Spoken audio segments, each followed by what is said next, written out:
बतावा ये लॉकडाउन में तू कहाँ घुसुरा रहा जौन सनसनाई के निकरी आया तो हरे कोरोना तो नहीं होगा रहन कौनो बात नहीं बेटवा तो होका हम फिर क्वारंटीन कई देबा अब की बार 14 दिन नहीं 9 महीना बाद निकलबो।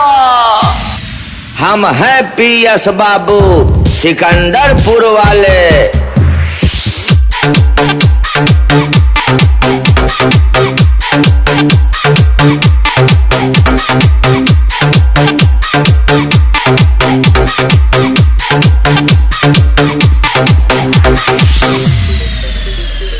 अरे हो सामा, यहाँ कितने डीजे वाले कंपटीशन करने आए हैं?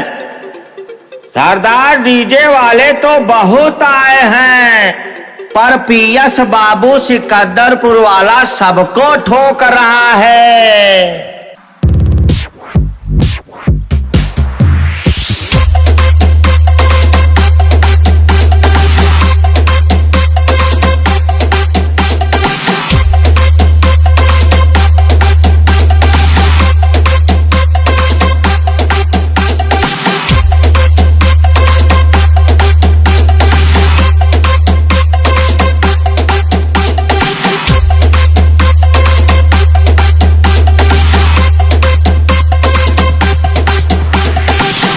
सरदार पीएस बाबू बहुत खतरनाक डीजे वाला है।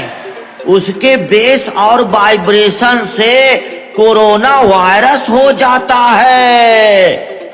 अरे वो सामा, फिर तो मुझे भी डर लग रहा है रे। मुझे भी पीएस बाबू सिकंदरपुर वाले से